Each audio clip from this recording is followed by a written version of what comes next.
بچے تڑپتے رہ گئے، اہل خانہ پریشان رہ گئے، ماں باپ ساری زندگی روتے رہے، لیکن یہ 2 منٹ کے لیے یہ غفلت جو ہے یہ بڑی تکلیف والا معاملہ. اپنی زندگی سے غفلت کو اتارنا ہے، غافل نہیں بننا، ہر وقت توجہ اور ساری باتوں پہ توجہ. بعض اوقات لوگ ایک طرف توجہ کر کے ایک طرف سے غافل ہو جاتے ہیں. نہ، توجہ ہمہ پہلو رکھنی ہے. ہمارے ذمے جتنے بھی حقوق ہیں ان سب پر توجہ، ہر چیز کا خیال. ایسا نہ ہو کہ عبادت کرتے رہ جائیں اور حقوق العباد ہم سے چھوٹ جائیں، اور حقوق العباد اتنے زیادہ ادا کریں. صاحب مجھے کہنے لگے ایک دفعہ بڑے وثوق کے ساتھ، کہنے لگے جی معاذ اللہ سما نہیں جی ٹائم ملتا پھر نماز دا کی کریے، روزی کمانا بھی تو عبادت ہے نا. تو میں نے کہا آپ نے عبادت کرنا ایک حصہ قبول کیا ہے، آپ نے کل عبادت نہیں قبول کی. عبادت کل ہے، ہمہ پہلو. ایک حصہ آپ قبول کر کے نکل گئے اور باقی آپ نے چھوڑ دی. تو کسی ایک طرف سے بھی غافل نہیں ہونا. جتنی ذمہ داریاں ہیں، جتنی ڈیوٹیاں ہیں، ان سب کا خیال. اور جو بڑا آدمی ہوتا ہے، بڑا گھر میں بڑا ہو، قبیلے میں بڑا ہو، علاقے میں بڑا ہو، ادارے میں بڑا ہو، کلاس میں بڑا ہو، جو بڑا ہے اس کی تو ساری آنکھیں کھلی ہوئی ہونی چاہیے. ایک ایک پر اس کی نظر ہونی چاہیے کہ میری کہاں ضرورت ہے، کہاں مجھے اشک شوئی کرنی ہے، کس کے ساتھ میں نے کس طرح محبت کا رویہ رکھنا ہے. غافل نہ بنے. اچھا جی اب کیسے پتہ چلے گا کہ ہم غافل ہیں؟ یہ کیسے پتہ چلے گا؟ آپ کسی بندے سے بھی پوچھ لیں حالات کیا ہیں تو کہتا ہے اللہ کا شکر ہے کبھی کسی کا دل نہیں دکھایا، اللہ کا شکر ہے جی زمانہ ہو گیا 5 نمازیں پڑھتا ہوں، اللہ کا شکر ہے جی. کیسے پتہ چلے گا غافل ہیں؟ پہلی علامت ہمارے علماء اور صوفیاء نے غافل بندے کی لکھی ہے. اس آئینے میں نے اور آپ نے اپنا آپ دیکھنا ہے. غافل بندے کی پہلی علامت یہ ہوتی ہے کہ وہ دنیاوی کاموں میں چست ہوتا ہے اور اللہ اور اس کے رسول کی فرما برداری میں سست ہوتا ہے. یعنی نماز کے وقت تو اسے نیند ستاتی ہے، پریشانی ہوتی ہے، لیکن اگر کسی جگہ مال مل رہا ہو، پیسے مل رہے ہوں، وہاں جانا ہو تو پھر اسے کوئی چیز بھی تنگ نہیں کر. دنیاوی کاموں میں چست ہوگا، یعنی ٹی وی کے آگے، موبائل کے آگے وہ گھنٹوں بیٹھا ہوا ہے. اور اگر اسے 25 منٹ قرآن پاک سننا پڑ جائے، اگر اسے 20 منٹ دینی محفل میں بیٹھنا پڑ جائے، اگر اسے کہا جائے کہ تو 20 رکعت نماز نفل ادا کر، دنیاوی کاموں میں چست ہے، دینی کاموں میں، یہ غفلت کی پہلی علامت. پھر ذاتی معاملات پہ پیسہ خرچ کرنا ہو تو ڈھیر سارا ہے، کسی غریب کی مدد کرنی ہو تو. وہ ہمارے ایک دوست ہیں، وہ اکثر کہا کرتے ہیں، وہ کہتے ہیں آج کل کسی سے کہنا فلائی کام میں، دینی کام میں، کسی کی مدد میں کچھ 4 پیسے خرچ کرنے ہیں تو لوگ کہتے ہیں ہاتھ تنگ ہے. ہاں کوئی سستا پلاٹ ملتا ہو نا، اور اگر یہ سمجھ آ جائے کہ وہ مجبور ہے بیچارہ بیچنے والا، تو پھر کہتے ہیں میں 2-3 دوستوں کو پھاڑ لے سن. ذاتی کاموں میں جب بندہ چست ہو اور دینی کاموں میں سست ہو تو مطلب یہ ہے کہ بندہ غافل ہے. پہلی علامت غفلت کی. اور غفلت کی دوسری نشانی یہ ہے کہ انسان گناہ کے کاموں کو معمولی سمجھنے لگ جاتا ہے. یہ غافل بندے کی نشانی ہے. گناہ کو معمولی سمجھتا ہے، چھوٹا سمجھتا ہے. آج کل لوگ کہتے نہیں میں کو اکیلا کر رہا ہوں، ساری دنیا ہی کرتی ہے. اور جناب کیا ہو گیا اگر یہ غلطی ہو گئی تو بندے سے ہو ہی جاتا ہے. گناہ کو معمولی سمجھنا، چھوٹا سمجھنا اور کہنا پھر کیا ہو گیا ہے، انسان سے غلطی ہو جاتی ہے. آپ دیکھ لیں کہ سینکڑوں بیسیوں گناہوں کا بوجھ ہمارے سروں پہ ہوتا ہے، لیکن کوئی ہمارا دبدبہ ہے، کوئی ہماری گفتگو ہے، کوئی ہمارے جملوں میں خود پسندی ہے، کوئی ریاکاری ہے، کوئی تصنع ہے. یہ غافل بندے کی علامت ہے. نبی اکرم صلی اللہ تعالی علیہ وآلہ وسلم نے فرمایا مومن اپنے گناہوں کو پہاڑ کی طرح سمجھتا ہے. یہ بخاری میں حدیث ہے. مومن پہاڑ کی طرح جانتا ہے اور وہ ڈرتا ہے کہ کہیں وہ پہاڑ اس کے اوپر گر نہ جائے، یعنی کہیں مجھے میرے گناہ کی سزا نہ مل جائے. چھوٹے گناہ کو بھی پہاڑ جانتا ہے، یار مجھ سے غلطی ہو گئی، مجھے ٹھیک کر لینی چاہیے، مجھے معافی لے لینی چاہیے، مجھے توبہ کر لینی چاہیے. مومن اپنے اوپر گناہ کو پہاڑ کی جانب سمجھتا ہے. اور حضور علیہ الصلوۃ والسلام فرماتے ہیں کہ یہ جو فاسق اور فاجر ہوتا ہے نا، اللہ کا نافرمان، یہ گناہ کو مکھی کی طرح سمجھتا ہے. یہ سمجھتا ہے میں نے اشارہ کرنا ہے, مکھی نے اڑ جانا ہے. مومن کی علامت یہ ہے کہ وہ پہاڑ جانتا ہے اگر غلطی ہو جائے تو پہاڑ. امام اعظم ابو حنیفہ رحمۃ اللہ علیہ گزر رہے تھے تو بارش ہو گئی تھی اور کوفہ میں کیچڑ تھا, تو آپ نے جو جوتے پہنے ہوئے تھے ان جوتوں سے چلتے ہوئے نا آپ کے پاؤں سے کچھ مٹی اڑی, تو سامنے ایک یہودی تھا. اب اس زمانے میں دیواریں کچی ہوتی تھیں, اس کے دیوار پر جا کے وہ مٹی جو تھی وہ لگ گئی. اب امام صاحب بڑے پریشان ہوئے کہ میں نے اس کی دیوار کو آلودہ کر دیا. یہاں تو لوگ اپنی اینٹیں رکھتے رکھتے کئیوں کی دیواریں توڑ ہی دیتے ہیں, اور پھر وہ اس پر ماننے کو بھی تیار نہیں ہوتے, تسلیم کرنے کو بھی تیار نہیں ہوتے. وہ کہتے ہیں پھر کیا ہو گیا, اب ہمارا یہاں گھر ہے تو ہم نے ٹرالی منگوانی نہیں تھی, ہمارا حق بنتا تھا. امام صاحب کے پیروں سے ذرا کیچڑ اڑا, یہودی کی دیوار پہ لگا, اس کی کچی دیوار تھی. امام صاحب پریشان ہو گئے, سوچنے لگے کہ اگر میں دیوار سے یہ کیچڑ اتارتا نہیں تو یہ بھی زیادتی ہے, میں نے اس کی دیوار کو گدلا کر دیا, اور اگر میں اتارتا ہوں تو کچھ مٹی اس کی دیوار کی بھی اتر جائے گی, کچی دیوار ہے, یہ بھی زیادتی ہے. مومن گناہ کو پہاڑ کی طرح سمجھتا ہے کہ کہیں گر نہ جائے, اس کی بھی کہیں سزا نہ مل جائے. امام صاحب نے اس کے دروازے پہ دستک دی, وہ باہر آیا تو اتفاق سے وہ آپ کا مقروض بھی تھا, اس نے پیسے دینے تھے. باہر نکلتے ہی کہنے لگا اوہو آپ تو قرض لینے آ گئے, میرے پاس تو ابھی گنجائش نہیں ادا کرنے کی. تو امام صاحب کہنے لگے تو قرض چھوڑ, وہ میں نے معاف کیا, میرے سے غلطی ہو گئی ہے. میں آ رہا تھا, لکڑی کے جوتے اس زمانے میں کھڑاؤں لوگوں نے پہنے ہوتے تھے, کہا وہ میرے پیروں سے ذرا کیچڑ اڑا ہے, تیری دیوار پہ لگ گیا ہے.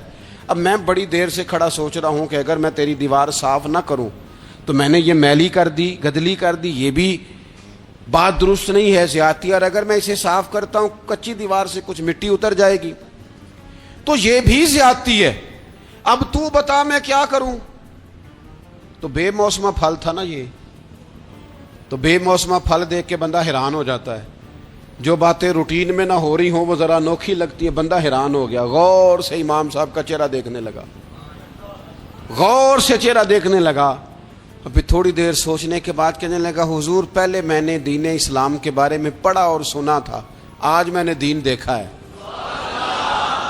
پہلے میں نے سنا تھا کہ دین اسلام اس طرح کا ہے, آج میں نے دین. ہم نہ پوری دنیا کے کافروں کو دین سنانا چاہتے ہیں, دکھانا نہیں چاہتے. ہم نیک نظر آنا چاہتے ہیں, نیک بننا نہیں چاہتے. ہم نیک نظر آنا چاہتے.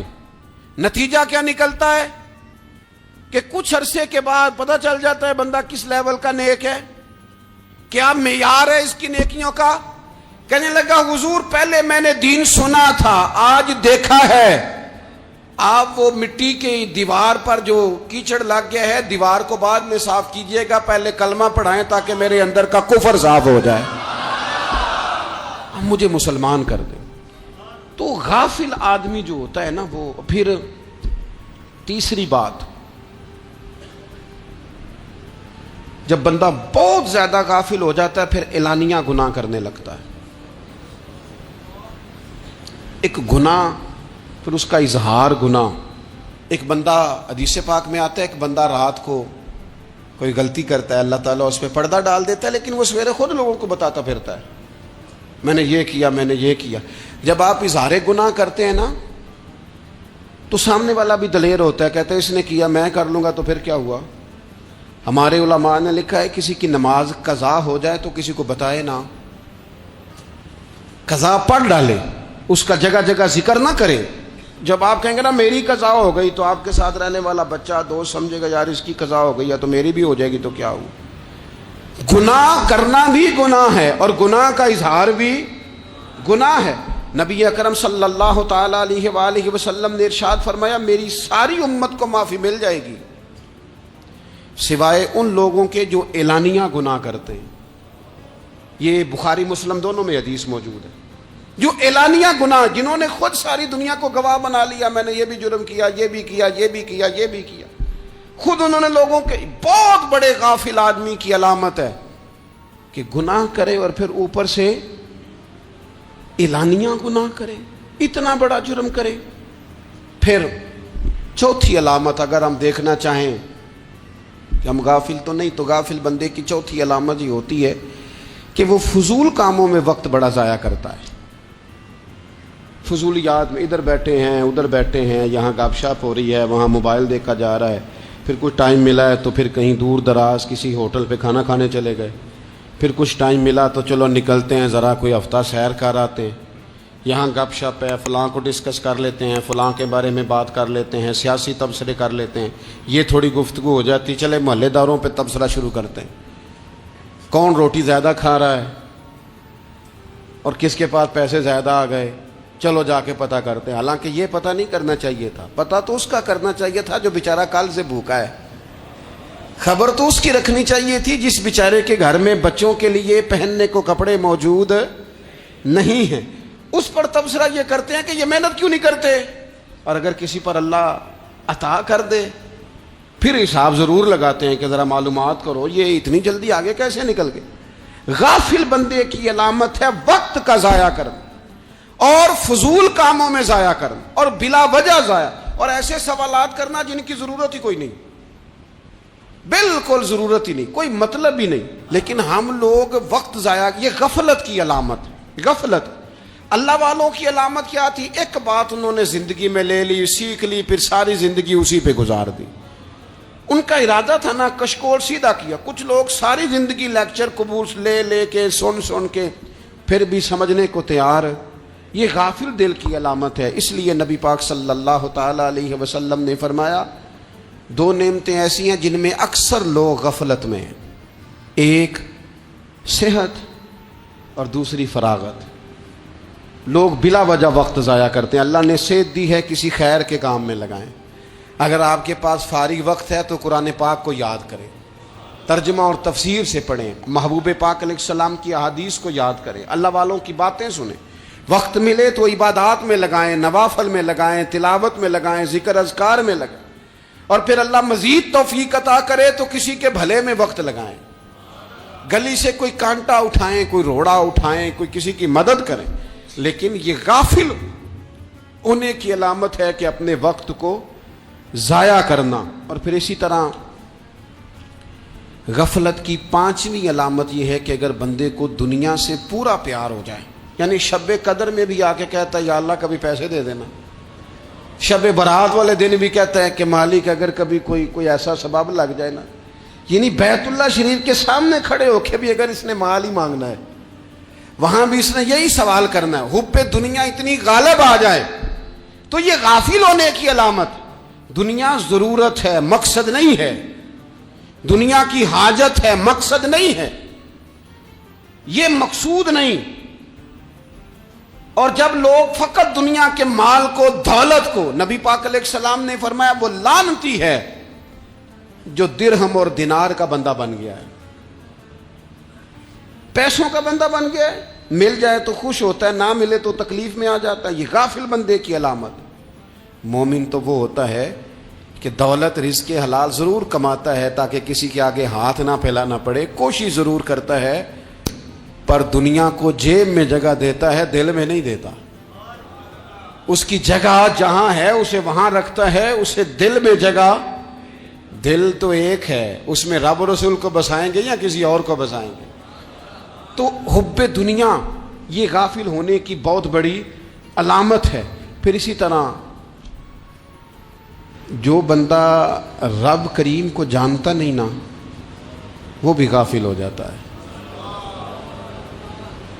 ایک تو جو یہ نہیں نہ جانتا کہ رب کریم سزا دے گا, مجھے دیکھ رہا ہے, اسے نہ اونگ آتی ہے نہ نیند آتی ہے, جو اس کی معرفت نہیں رکھتا کہ میرا رب ہر وقت مجھے دیکھ رہا ہے, وہ بھی غافل ہو جاتا ہے. جسے پتہ ہونا کہ مجھے دیکھ رہا ہے وہ غافل نہیں ہوتا.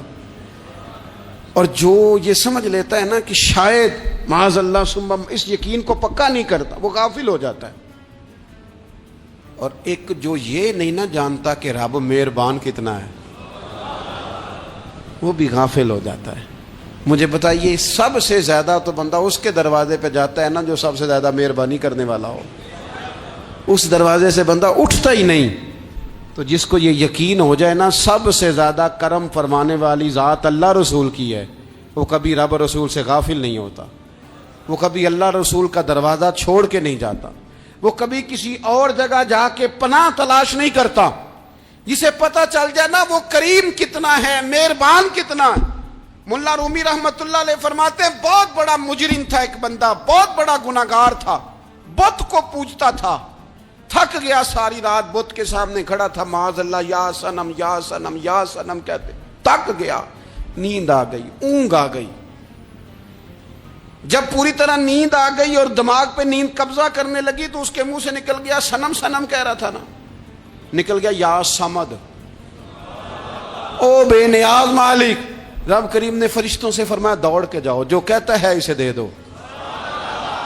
فرشتے کہنے لگے مالک وہ تو بت کو پکار رہا تھا، اس نے تو غلطی سے نام لیا ہے۔ فرمایا مجھے نہیں پتا، لیکن دیکھو نا اس نے مجھے پکارا تو ہے نا، کتنی دیر سے جھوٹے کو پکار رہا تھا، اس کا معاملہ حل نہیں ہوا، اب اگر سچے کو پکارنے پہ بھی حل نہ ہوا تو فرق کیا رہ جائے گا؟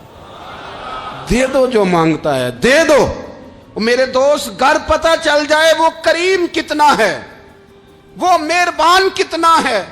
میرے رسول پاک علیہ الصلوۃ والسلام نے تو فرمایا تیری آنکھ سے اگر اس کے خوف سے اتنا آنسو بھی نکل گیا جتنا مچھر کا پر ہوتا ہے، تو جس طرح بھینس کے تھنوں سے نکلا ہوا دودھ واپس تھنوں میں نہیں نہ جاتا، جو اتنا بھی روئے نہ روئے اللہ کے خوف سے، وہ بندہ دوزخ میں نہیں جائے گا۔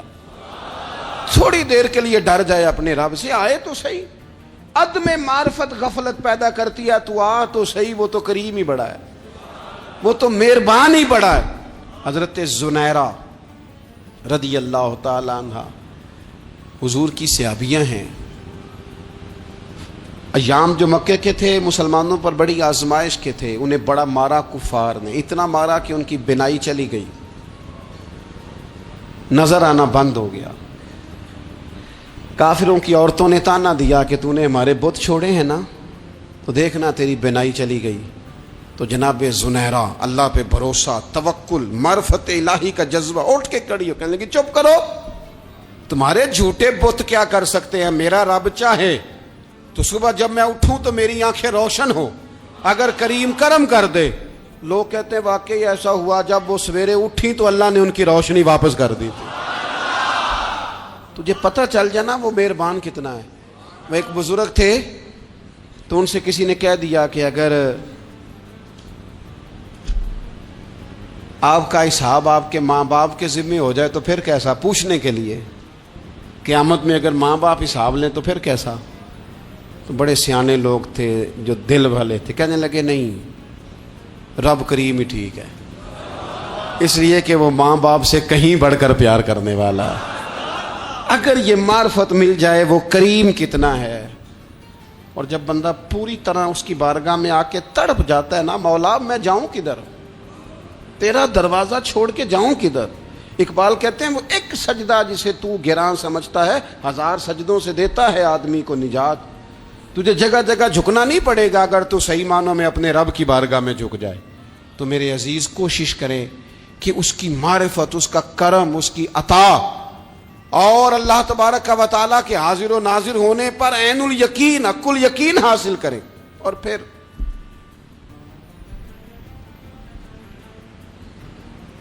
8ویں بات یہ ہے کہ غافل لوگوں کی صحبت بھی بندے کو غافل کر دیتی ہے۔ غافلوں کی صحبت میں نہ بیٹھیں، ان کی صحبت میں بیٹھیں جن کے پاس بیٹھنے سے دل میں رب رسول کی محبت پیدا ہوتی ہے۔ غافلوں سے بچیں۔ چنگیاں دے لڑ لگی ساں تے چولی چ پھل پئے، تے جدوں میں پیڑیاں دے سنگ رل گئی تے میرے اگلے بھی ڈل گئے۔ برے آدمی کی صحبت بندے کو غافل کر دیتی۔ غافلوں کی صحبت میں کبھی نہ بیٹھے، کبھی نہیں۔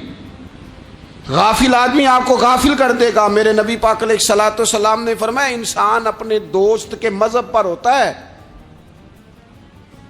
یہ بہت بڑے لفظ ہیں۔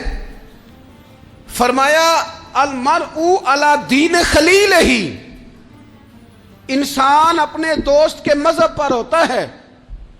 تو دیکھ تو نے دوست کس کو بنایا ہے، جو تیرے دوست کا مذہب ہوگا وہی تیرا ہو جائے گا۔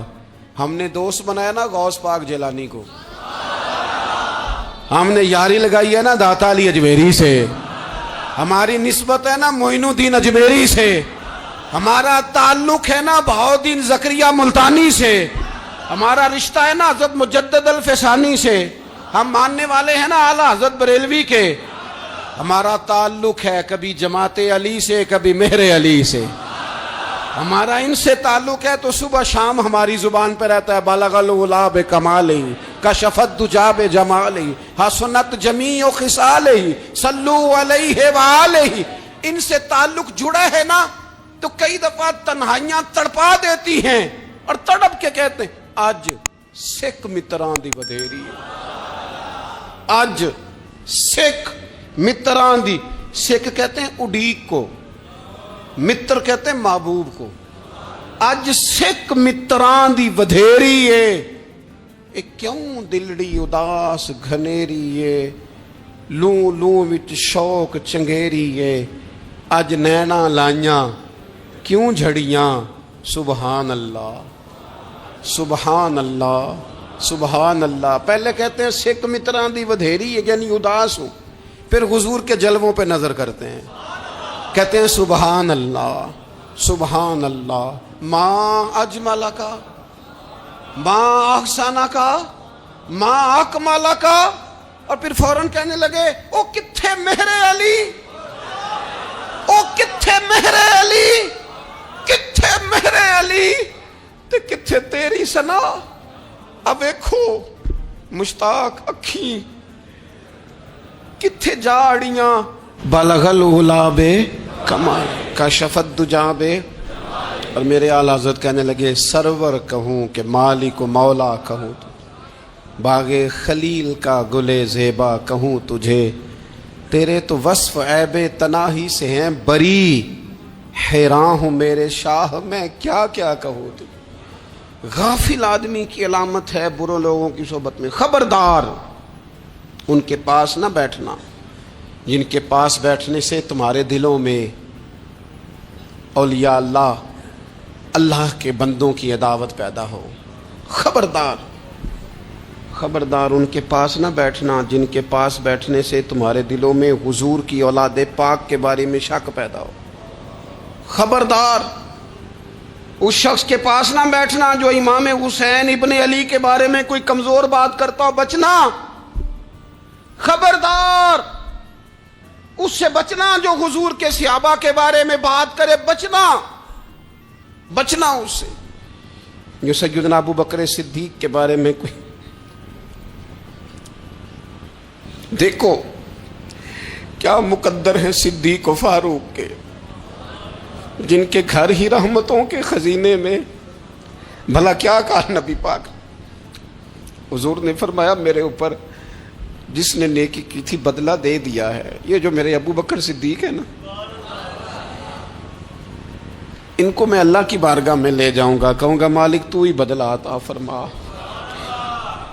ایک ہاتھ میں جناب صدیق کا ہاتھ پکڑا، ایک میں حضرت عمر کا ہاتھ پکڑا، اور حضور مسجد نبوی سے باہر آ رہے ہیں، دیکھنے والے کی زبان سے بے ساختہ سبحان اللہ نکل گیا، کیا شان ہے کیا مقدر ہے، تو حضور علیہ السلام رک گئے اور روک کے فرمایا تو حیران ہو رہا ہے نا، تو حیران ہو رہا ہے نا کہ میں نے ایک ہاتھ میں ابو بکر کو پکڑا ہے، ایک میں عمر کو پکڑا ہے، فرمایا قیامت میں جب میری قبر کھلے گی تو میں اسی طرح قبر سے نکلوں گا، اس طرح میدان محشر میں میں آؤں گا، خبردار حضور کے وفاداروں کے وفادار رہنا، ان کے وفادار رہنا، ان کے وفادار رہنا۔ بڑا عجیب دور آیا ہے، ہم نے یہ دور دیکھا ہے کہ لوگ حضور کے صحابہ کے بارے میں بھی بات کریں گے، اب نبی پاک کی اولاد پاک کے بارے کو بھی ڈسکس کیا جائے گا۔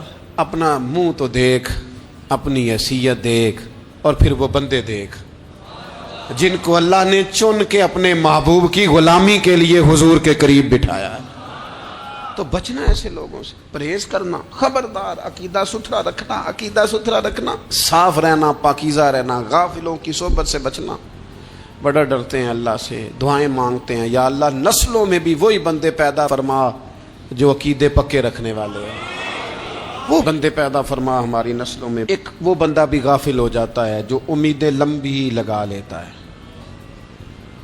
جن کے منصوبوں میں دولت بھی ہوتی ہے، گھر بھی ہوتا ہے، اولاد کا بڑا ہونا بھی ہوتا ہے، پوتے پوتیاں نواسے نواسیاں دیکھنا بھی ہوتا ہے، یہاں بھی گھر وہاں بھی گھر، یہ سیر، یہ سارا کچھ ہوتا ہے، لیکن رب کی بارگاہ میں پیش ہونا جن کے پیش نظر نہیں ہوتا۔ لمبی امیدیں۔ حضرت مولا علی شیر خدا فرمایا کرتے تھے، میں تم پر دو باتوں کا خوف کھاتا ہوں، جو ڈر آتا ہے، ایک یہ کہ تم خواہش کی پیروی کرو گے، جو نفس کی خواہش ہوگی اس کے پیچھے لگ جاؤ گے، اور ایک تم لمبی لمبی امیدیں باندھو گے، اتنے سال جینا ہے، اتنے 100 سال جینا ہے، یہ کرنا ہے وہ کرنا ہے۔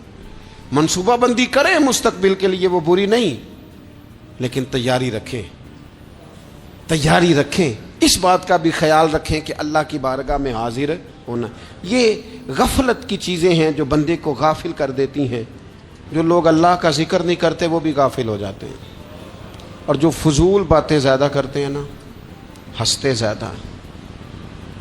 فَلْيَضْحَكُوا قَلِيلًا وَلْيَبْكُوا كَثِيرًا، قرآن کہتا ہے زیادہ رویا کرو، کم ہنسا کرو۔ نبی پاک علیہ الصلوۃ والسلام سے پوچھا تھا حضرت عقبہ بن عامر نے کہ یا رسول اللہ نجات کس چیز میں ہے؟ تو نبی پاک علیہ الصلوۃ والسلام نے فرمایا ایک تو اپنی زبان قابو میں رکھو، دوسرا فرمایا اپنے گھر میں ٹھہرے رہو، تمہارا گھر تمہارے لیے کافی ہو، فضول نہ نکلو گھر سے، اور تیسرا فرمایا اپنی خطاؤں پہ رویا کرو۔ کثرت کلام اور فضول کلام اور بلا وجہ یہ بندے کو غافل کرتا ہے، دل کو سخت کرتا ہے۔ یہ چند چیزیں ہیں جو انسان کو غفلت میں ڈالتی ہیں۔ اپنے آپ کو ان چیزوں سے بچائیں اور غفلت کو توڑیں۔ آپ کے ذمے، میرے ذمے جو حقوق العباد ہیں ان کا پتہ کریں، جو اللہ رسول کے حقوق ہیں ان کی خبر دیکھیں، ہماری جو ذمہ داریاں ہیں ہم کس طرح انجام دے رہے ہیں اس پر توجہ کریں، اپنے معاملات کو ٹھیک کریں۔ ہم انسان ہیں، کوتاہیاں تو رہ جائیں گی، لیکن جب کوشش کریں گے تو پھر رب تعالیٰ مدد بھی فرمائے گا۔ ایک بات اور کرنی ہے، ایک تو میں نے عرض کیا غفلت کو توڑنا، ایک دوسری بات قرآن مجید کا ایک سبق اور، جب غفلت توڑنی ہے تو پھر لازمی طور پر ایک کام کرنا پڑے گا۔ میں نے یہ عرض کیا تھا کہ پلاننگ نہیں کرنی، فیصلہ کرنا ہے، تو فیصلہ کرنا ہے تو کرنا کیا ہے؟ پھر قرآن حکیم نے سورہ بقرہ میں کہا فاستبقوا الخیرات، یعنی تم نیکیوں کی طرف دوڑو، جلدی جلدی نیکیاں کرو، فٹافٹ، دیر نہ کرو۔ فٹافٹ سے مراد یہ نہیں کہ نیکی جلدی جلدی کر جاؤ، یعنی ٹال مٹول نہ کرو خیر کے کام میں، کل کریں گے، پرسوں کریں گے، عمرہ کر رہے ہیں پھر نیکی ہیں، حج کر رہے ہیں پھر نیکی ہیں، بچے بیال ہوں پھر میں نیک ہوں، یہ تھوڑا سا یہ کام ٹال مٹ، فاستبقوا الخیرات، نیکیوں کی طرف دوڑو، جلدی کرو، بھاگو۔ نبی پاک صلی اللہ تعالی علیہ وسلم نے فرمایا 5 چیزوں کو 5 چیزوں سے پہلے غنیمت جانو۔ حضور علیہ الصلوۃ والسلام فرمانے لگے ایک تو تم جوانی کو نہ بڑھاپا آنے سے پہلے پہلے غنیمت سمجھ لو۔ نبی کریم صلی اللہ تعالی علیہ وآلہ وسلم ارشاد فرمانے لگے کہ اپنی صحت کو غنیمت جان لو، بیماری آنے سے پہلے پہلے۔ پھر حضور علیہ الصلوۃ والسلام فرمانے لگے اگر اللہ نے تمہیں مال دیا ہے، وسعت دی ہے، تو نیکی کر لو، خرچ کر لو اللہ کے راستے، خدا نہ خواستہ تم پر غریبی آ جائے۔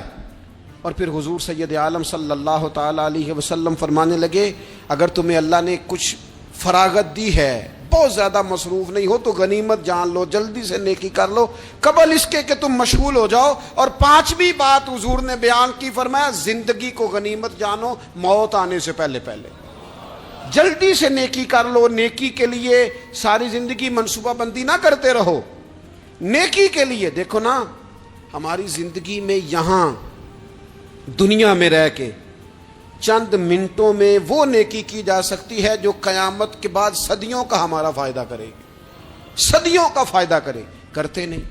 پلاننگ کر رہے ہیں، منصوبہ بندی کر رہے ہیں، بس تیاری کر رہے ہیں، بس حضرت آپ دعا کر دیں، اللہ تعالیٰ دعائیں بھی قبول فرمانے والا ہے، لیکن جو نیکی نصیب ہوتی ہے اسے جلدی سے کر گزریں، اسے فٹافٹ کریں۔ میں ایک گاؤں میں گیا، اب تو خیر وہ دور نہیں رہا، یہ 10-15 سال 20 سال پہلے نا جو نوجوانوں کی مصروفیات ہوتی تھیں ان میں سے ایک مصروفیت یہ ہوتی تھی کہ گندم لے کے چکی پہ جانا ہے، آٹا پسوا کے لانا ہے۔ یہ ایک بڑی، چونکہ سبھی گھروں کے اندر سال کے لیے گندم سٹاک کر لی جاتی تھی، تو گندم لے کے جانا یہ ایک ڈیوٹی ہوتی تھی۔ ایک نوجوان ایک گاؤں میں، اس کی مجھے تعریف سننے کو ملی، تو ایک بوڑھی اماں کہنے لگی یہ تو بڑا نصیباں والا ہے، سارے دا ہی آٹا پیا لے ہوندا ہے۔ اور آتے جاتے پوچھ لیتا ہے کہ اماں کوئی کہنے لگی میرے بچے باہر ہوتے ہیں، یہ مجھے دوائی بھی لا دیتا ہے شوگر کی، میں مریضہ ہوں. یعنی خیر جتنی ہو سکے جتنی. میرے ایک سنگی ہیں تو سڑک پہ کوئی بندہ کھڑا ہوتا ہے نا، اللہ تعالیٰ انہیں سلامت رکھے، بندہ کھڑا ہوتا ہے تو کہتے ہیں میں اس سے پوچھ لیتا ہوں بابا جی کدھر جانا ہے، فلانی جگہ جانا ہے، تو کہتے ہیں میں موٹر سائیکل پہ بٹھا لیتا ہوں. بندہ دیکھ کے مجھے سمجھ آ جاتی ہے ضرورت مند ہے، کوئی چور نہیں کوئی ڈاکو نہیں، ضرورت مند ہے. میں اسے منزل تک نیکی جتنی میسر آئے، جس حد تک میسر آئے. کیا کہا ہمارے نبی پاک علیہ السلام نے؟ حضور نے ہم سے فرمایا کچھ نہ ہو سکے تو بات ہی مسکرا کے کر لینا، اس پر ہی اللہ صدقے کا ثواب عطا کرے. فاستبقوا الخیرات، جلدی سے نیکی کر لو. اپنے نامہ اعمال میں روز نیکیاں جمع کرو، کوئی نہ کوئی خیر کا کام روز کرو اور جلدی سے کرو. صحیح مسلم میں حدیث ہے، نبی پاک صلی اللہ تعالی علیہ وسلم فرمانے لگے جلدی جلدی نیکی کے کام کر لو ان فتنوں سے پہلے جو اندھیری رات کے حصوں کی طرح فتنے ہوں گے. فرمایا اس وقت حال یہ ہوگا کہ آدمی صبح مومن ہوگا شام کو کافر ہو جائے گا، شام کو مومن ہوگا تو صبح کافر ہو جائے گا. اور فرمایا لوگ دنیا کے بدلے اپنا دین تک بیچ ڈالیں گے. معاذ اللہ جھوٹی قسمیں نہیں کھائی جاتی، جھوٹا قرآن مجید نہیں لوگ اٹھا لیتے. لوگ دنیا کے لیے دین بیچ ڈالیں گے. اس سے پہلے جب فتنے اتنے زیادہ ہو جائیں اس سے پہلے نیکی کر لو، کوئی خیر کا کام کر لو، جلدی سے کچھ ایسا کر لو. حضرت عقبہ بن حارث رضی اللہ تعالیٰ عنہ فرماتے ہیں یہ دیکھیں ہمارے نبی پاک علیہ السلام کی سیرت کیا ہے، حضور کا اسوہ کیا ہے، نبی پاک علیہ السلام ہماری تربیت کس طرح کرتے ہیں. حضرت عقبہ بن حارث رضی اللہ تعالیٰ عنہ کہتے ہیں ہم نے نبی پاک علیہ السلام کے ساتھ عصر کی نماز پڑھی، یہ صحیح بخاری میں موجود ہے. فرماتے حضور سلام پھیرتے ہی فوراً اٹھ کے گھر تشریف لے گئے. یہ ہمارے لیے انوکھی بات تھی، غیر متوقع تھی، پہلے کبھی ایسا ہوا نہیں. سلام پھیرا نماز کا، حضور جلدی سے تشریف لے گئے. اب ہم حیران تھے اور حیرت انگیز طور پر حیران تھے کہ کریم اتنی جلدی تشریف لے گئے. تھوڑی دیر ہوئی حضور واپس آ گئے تو محبوب پاک علیہ السلام فرمانے لگے گھر میں ایک چھوٹی سی ڈلی، ایک چھوٹا سا ٹکڑا سونے کا پڑا تھا، مال آیا تھا سارا صدقہ کر دیا، وہ تھوڑا سا پڑا تھا، اچانک مجھے یاد آیا وہ تو پڑا رہ گیا. تو حضور فرمانے لگے میں نے کہا کہیں ایسا نہ ہو جائے کہ ساری رات گزر جائے اور میرے گھر میں پڑا ہی رہ جائے، میں جلدی سے جا کے اسے خیرات کر دوں. میں نے خیرات کیا پھر میں واپس آ گیا ہوں. جلدی سے نیکی، جلدی سے نیکی کر لی جائے. ہم بڑا انتظار کر رہے ہیں، بڑا لمبا ہمارا پروگرام ہے، ہمارے پاس ٹائم ہی بڑا ہے، کسی نے کان میں کہہ دیا ہے تیرے پاس بڑا وقت ہے، ابھی تو بڑی عمر پڑی ہے، ابھی تو جناب او میرے بھائی یہ لوگوں کے کہنے کی باتیں ہیں. پھر پتہ ہی نہیں چلتا حالات کس طرح کے ہو جاتے ہیں اور کیا معاملات انسان کے ساتھ درپیش ہوتے ہیں. جتنی خیر میسر آئے، جتنا بھلا میسر آئے، جتنی انسان کو توفیق ملے. میں نے بزرگوں کو دیکھا، اپنے اصحاب کو، پہلے وہ خدام سے کہتے کہ میں سونے لگا ہوں اور پابند کرتے لوگوں کو کہ فلاں وقت، بزرگوں کو میں نے دیکھا اپنے، وہ پابند کرتے لوگوں کو کہ فلاں وقت میں موجود ہوں گا آنا، خود پابند فرماتے. اور پھر جب بیدار ہوتے تو سب سے پہلے خدام کو بلا کے پوچھتے کوئی مہمان تو نہیں آیا. وہ جناب آپ نے خود ہی تو پابند فرمایا فلاں دن آنا. کہنے لگے چل یار اگر کوئی آیا تو مجھے ملا لو، میری ملاقات کرا لو. کیوں؟ اس لیے کہ دور سے آیا ہے، مجھ سے ملنے آیا ہے، کوئی خیر کی بات سیکھنے آیا. چلو میرے نام اعمال میں کو نیکی جائے گی. کچھ نہ کچھ خیر جمع کر لی جائے، کچھ نہ کچھ ڈیوٹی کر لی جائے، کچھ کام کریں اور جلدی سے کریں. حضرت جابر ابن عبداللہ انصاری رضی اللہ تعالیٰ عنہ بیان کرتے ہیں، یہ بھی بخاری میں موجود ہے. کہتے ہیں ایک صحابی نبی پاک علیہ السلام کی بارگاہ میں حاضر ہوئے غزوہ احد کے موقع پر، اور حال ان کا یہ تھا کہ وہ کھجور کھا رہے تھے اور کھجور انہوں نے منہ میں رکھی ہوئی تھی. حضور کی بارگاہ میں حاضر ہوئے اور عرض کرنے لگے یا رسول اللہ صلی اللہ تعالی علیہ وسلم اگر میں شہید کر دیا جاؤں تو کہاں جاؤں گا؟ حضور فرمانے لگے جنت میں. تو کہتے انہوں نے جو کھجور منہ کے اندر تھی وہ انہوں نے نگلی نہیں، اندر نہیں لے گئے، اس کو باہر نکالا اور دوڑ کے آگے بڑھے اور جنگ کرنی شروع کر دی. اور لڑتے لڑتے شہید ہو گئے۔ کیا سبق دیا انہوں نے؟ سبق یہ دیا کہ نیکی کرنے میں اتنی دیر بھی نہیں کرنی جتنی کھجور کھانے میں دیر لگتی ہے۔ جلدی سے نیکی کرنی ہے، فٹافٹ نیکی کرنی، اس کے اندر ٹال مٹول نہیں کرنا۔ اسی وقت انہوں نے کھجور باہر نکال دی، دوڑ کے انہوں نے حضرت انس بن نضر رضی اللہ تعالیٰ عنہ، حضرت انس بن مالک رضی اللہ تعالیٰ عنہ کے چچا ہیں، میدان احد میں نا، احد پہاڑ کے قریب کھڑے تھے، لوگوں سے کہہ رہے تھے جلدی جلدی ادھر آؤ، وہ جنت جو انسان کو انتقال کے بعد نصیب ہوگی اور قیامت کے بعد نصیب ہوگی، فرماتے تھے مجھے تو ابھی احد پہاڑ کے اندر سے جنت کی خوشبو آ بھی رہی ہے، لہذا جلدی سے آؤ، ادھر دوڑو، جہاد کرو، آؤ کفار سے لڑیں۔